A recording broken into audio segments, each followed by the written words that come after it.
Bonjour mes chers élèves, nous allons continuer sur la deuxième séquence du chapitre génétique des populations. Cette deuxième séquence qui concerne toujours la loi de Hardy-Weinberg. Alors pour finir avec cette question du test de Qui2, on va faire un exercice d'application. Mais avant cela, je trouve utile de faire un tout petit rappel sur une condition parmi les conditions auxquelles doit satisfaire une population qui est en équilibre selon donc le modèle de Hardy-Weinberg. Il s'agit donc des générations non chevauchantes, c'est-à-dire que dans la population équilibrée, les générations ne doivent pas chevaucher. Alors, je vais un petit peu élucider ce principe de non-chevauchement des générations à travers un exemple simple. Nous avons ici un récipient qui sert à effectuer l'élevage de la drosophile. Et vous savez très bien que la drosophile, c'est un modèle expérimental excellent pour les études de génétique. Alors, qu'est-ce qu'on fait dans ce récipient? Ce récipient contient un milieu de culture et donc un volume occupé par l'air et un bouchon. Eh bien, le bouchon doit être perméable à l'air, histoire de ne pas asphyxier les drosophiles qui seront donc à l'intérieur du récipient. Donc, le milieu de culture que nous avons ici, il va servir à deux choses. Donc, c'est une source de nourriture pour les drosophiles et c'est en même temps un lieu où les femelles vont pondre les œufs après l'accouplement et après la fécondation.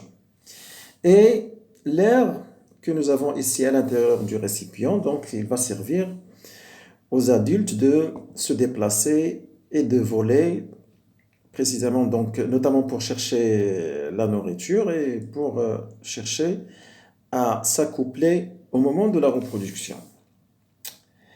Donc, supposons que à un certain temps T0, donc nous ayons au niveau donc de ce bocal un certain nombre d'individus adultes.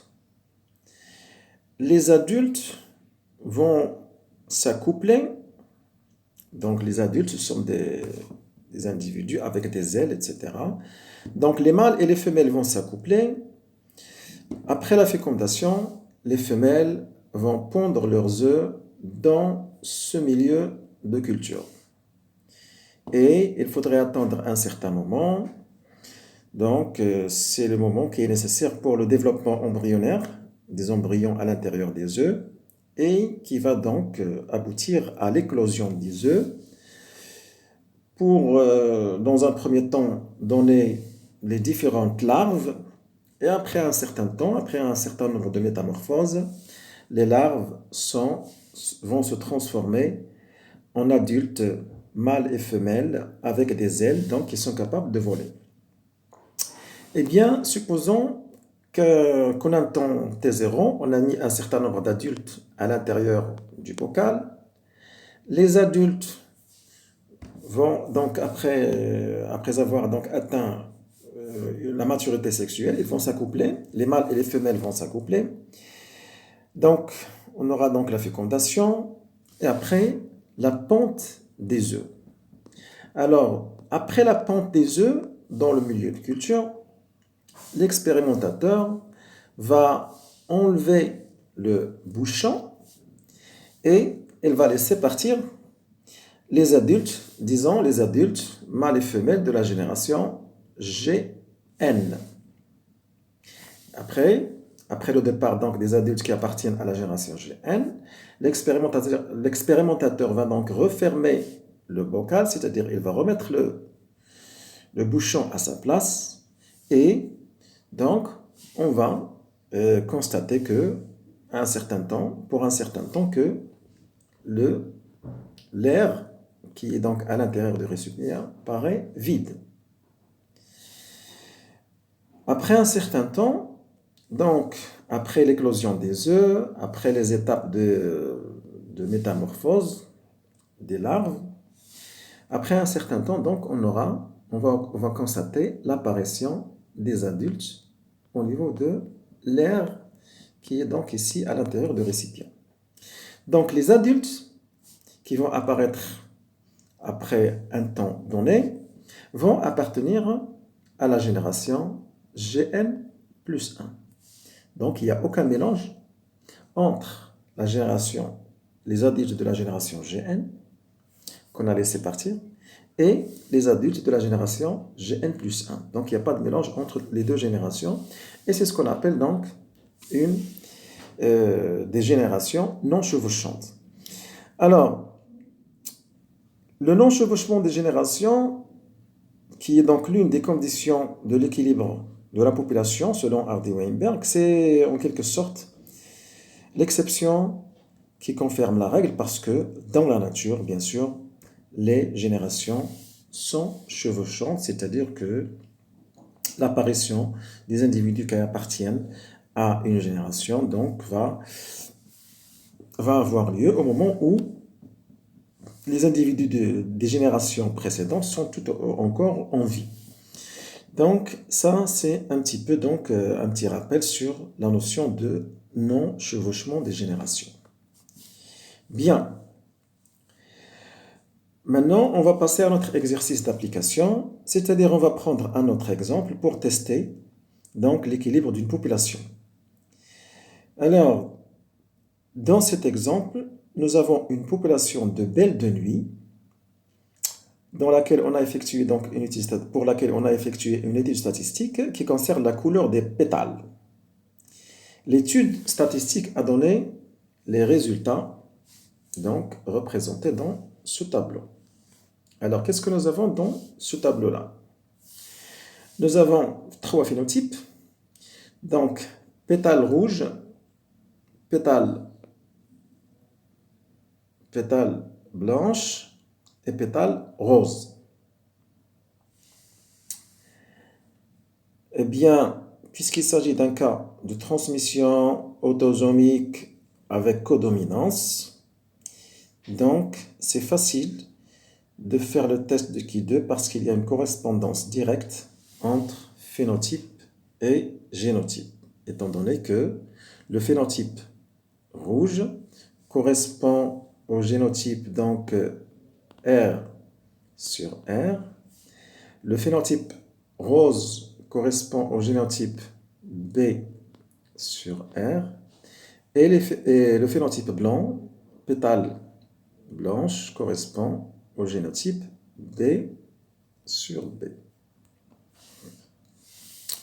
Donc, on veut tester l'équilibre de cette population. On va donc procéder à notre test de Ki2 selon les étapes qu'on avait décrites auparavant. Première étape,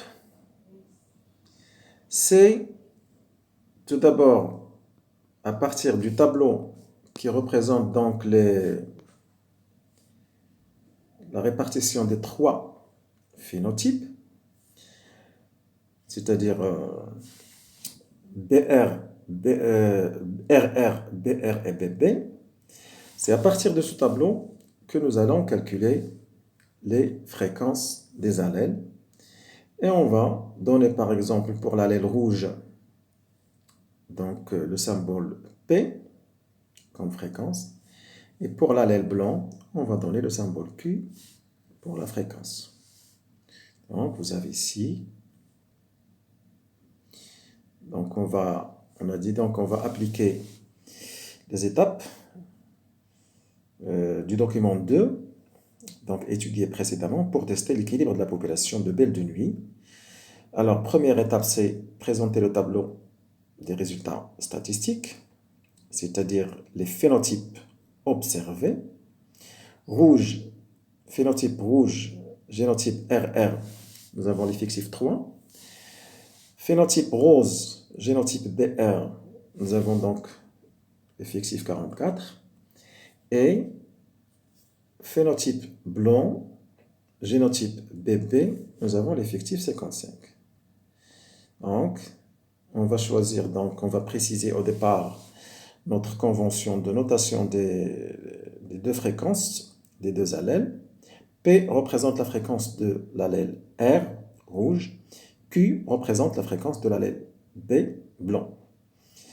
On veut déterminer si la population expérimentale étudiée est équilibrée selon la loi de Hardy-Weinberg. Ainsi, on suit les étapes suivantes. Première étape, c'est le calcul des fréquences respectives des deux allèles. Alors, on va revenir donc à notre formule.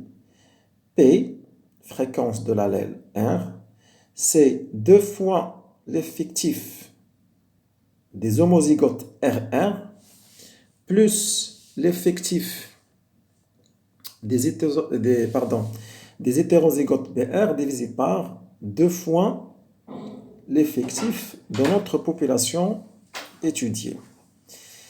Donc 102, on peut se demander d'où vient 102. Alors 102, c'est la somme de 55 plus 44 plus 3. Donc 102, c'est l'ensemble des individus de notre population. C'est l'effectif total des individus de notre population. Donc ça va nous donner automatiquement pour l'allèle R, pour la fréquence P de l'allèle R, 2 fois 3, c'est-à-dire RR, plus BR, donc plus l'effectif 44, divisé par 2 fois 102. Et ça va nous donner 2 fois 3, 6, plus 44, ça fait 50. 50 sur 2 fois 102, c'est-à-dire 50 sur 204. Et ça va nous donner l'effectif 0,245. Pardon, ça va nous donner la fréquence 0,244, c'est-à-dire la fréquence P, la fréquence de l'allèle R. Et on n'a pas besoin de refaire donc la même formule pour le deuxième allèle. On va tout simplement appliquer la règle, puisque P plus Q égale à 1, donc Q égale 1 moins P égale 0,755. Voici donc en ce qui concerne les fréquences des deux allèles. Étape suivante. L'étape suivante, c'est que donc on va supposer que notre population est équilibrée selon la loi de Hardy-Weinberg et on va calculer les fréquences, on va appliquer l'expression mathématique de la loi de Hardy-Weinberg pour calculer, à partir des fréquences respectives des deux allèles, pour calculer les fréquences des 3 génotypes. Donc, ça va nous donner donc les fréquences théoriques, c'est-à-dire les fréquences que l'on doit avoir si l'on suppose que la population est équilibrée. Donc, vous avez ici en bleu, voilà, la fréquence de RR, c'est-à-dire celle qu'on va appeler P. P égale la fréquence de RR et égale la fréquence du phénotype R égale P carré. Et ça va nous donner 0,245 au carré. Ça va nous donner 0,06. Pour la fréquence du génotype BR, qui est égale à la fréquence du phénotype BR, c'est-à-dire le phénotype intermédiaire, couleur rose, c'est 2PQ, donc 2 fois 0,245 multiplié par 0,755 et ça va nous donner 0,37. Et pour la fréquence du génotype BB, qui est égale à la fréquence du phénotype N, pardon, ça c'est la fréquence du phénotype B, ça doit être B, égale Q carré, égale 0,755 au carré est égal à 0,57. Et vous avez ici donc les trois.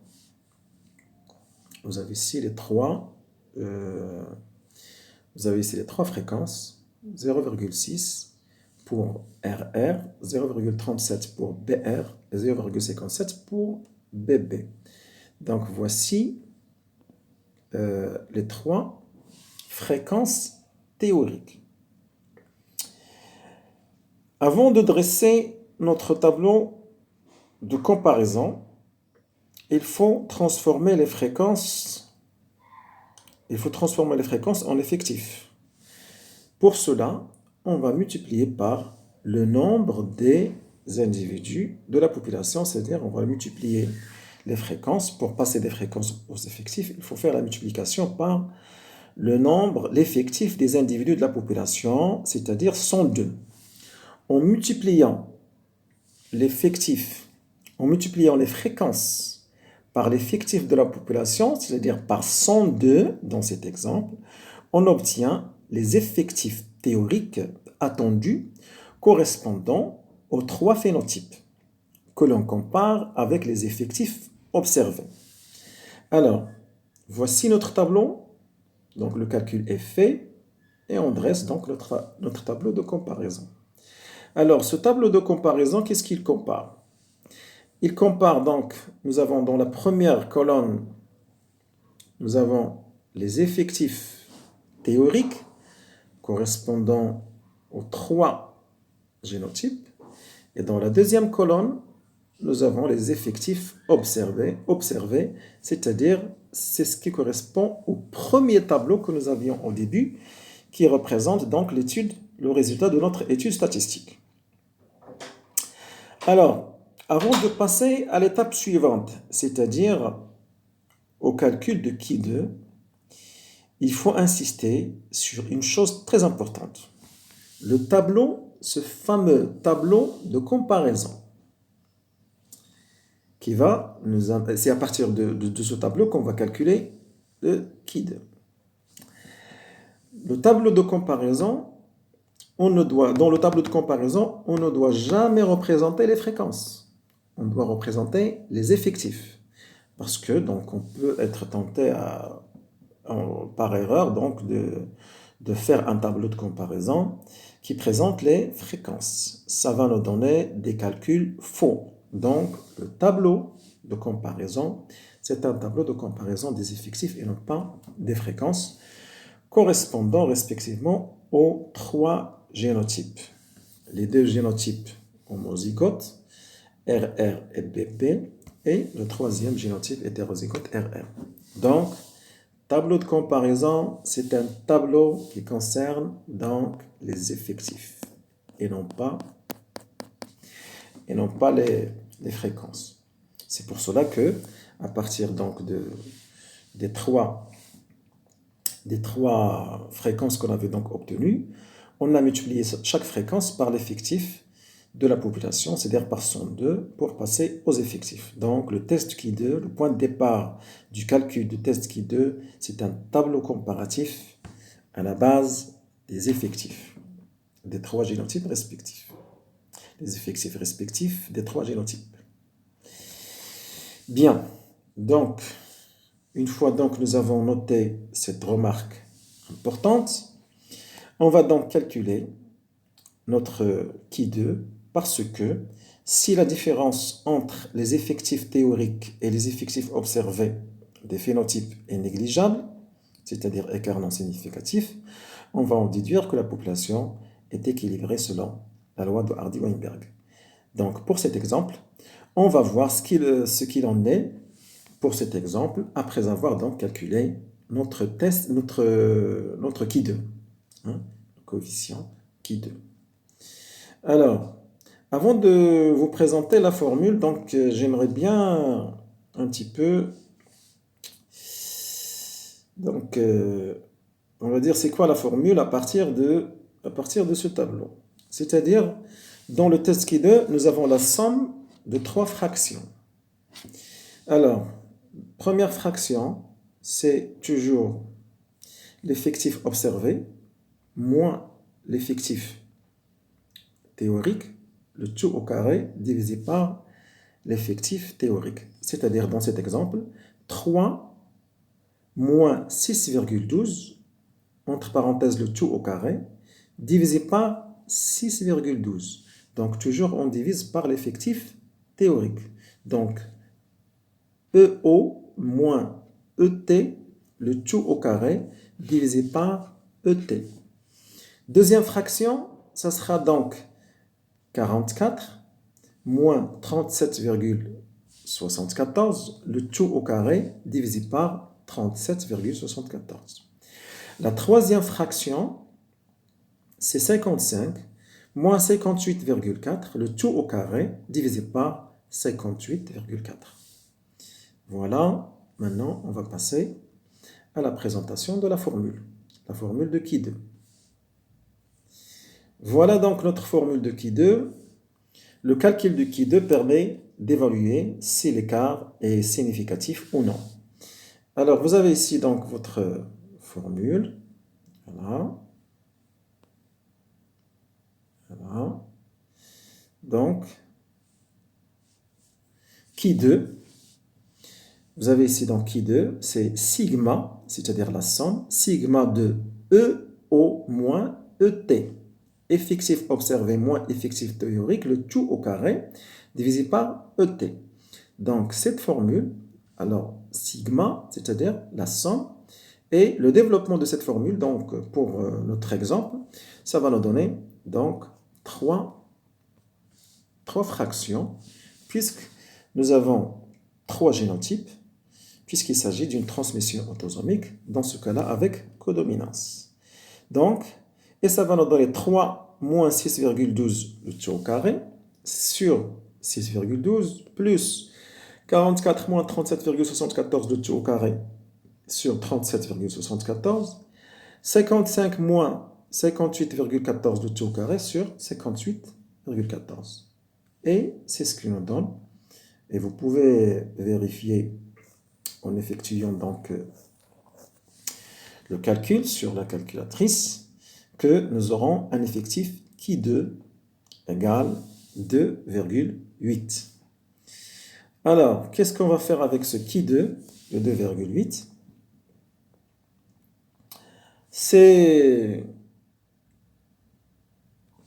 On va donc appliquer la règle. Nous avons le nombre de classes, donc le terme classe, c'est un terme statistique, c'est-à-dire les cas étudiés, c'est-à-dire les 3 génotypes. Le nombre de classes, c'est 3. Le degré de liberté, c'est DDL, c'est le nombre de classes moins 1, c'est-à-dire DDL est égal à 3 moins 1 égale à 2. Le tableau, donc on avait dit, c'est un tableau statistique théorique que l'on doit appliquer, et on n'est pas obligé de le démontrer. C'est que ce tableau, il nous dit, voilà, si vous avez un degré de liberté 1, c'est 3,84. Si vous avez un degré de liberté 2, c'est 5,99. Si vous avez un degré de liberté 3, c'est 7,81. Mais de toutes les façons, pour nous, puisque les exemples qu'on va donc choisir, c'est toujours le cas de codominance avec transmission autosomique, donc on aura toujours 3 classes, c'est-à-dire 3 génotypes. Et nous allons travailler, nous, toujours avec cette colonne du milieu au niveau de notre tableau. Donc pour nous, le qui 2 qui constitue le seuil, c'est 5,99. Donc, pour conclure que les valeurs théoriques et les valeurs observées au niveau des phénotypes sont concordantes, qui 2 calculé ne doit pas dépasser la valeur seuil. Alors, qu'est-ce qu'on a ici? Effectivement, nous avons un qui 2 calculé, c'est 2,8. Donc, 2,8 est inférieur à 5,99. Donc, qu'est-ce qu'on va dire? On va dire que les écarts entre les effectifs phénotypiques observés et les effectifs phénotypiques théoriques, ce sont des écarts négligeables, c'est-à-dire la différence n'est pas signifiante.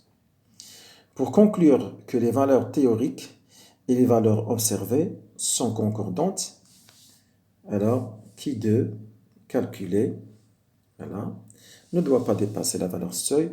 On observe que qui 2 calculé, qui est de 2,8, est inférieur au seuil, c'est-à-dire inférieur à 5,99. L'écart est donc négligeable. Il est dû uniquement au hasard. Conclusion, la population étudiée est équilibrée selon la loi de Hardy-Weinberg.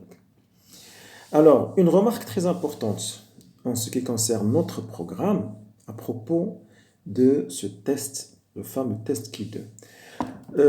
Nous, on applique le test Q2 que pour les cas qui sont très simples, c'est-à-dire transmission autosomique, codominance. Parce que pour la codominance, il y a un rapport direct. On peut facilement passer du phénotype au génotype. Hein. On va voir pour le cas de la dominance, ça sera donc plus compliqué. Donc les exemples que vous avez trouvés donc, dans les examens, etc. Si donc il s'agit d'un travail qui doit être effectué, donc qui doit concerner le test Q2, ce sont des exemples simples que nous étudions, c'est-à-dire la transmission autosomique et la codominance. On va voir après quelle est la méthode qu'on doit adopter lorsqu'il s'agit d'une transmission gonosomique et lorsqu'il s'agit d'une transmission autosomique avec dominance. Voilà, merci et à bientôt. Au revoir.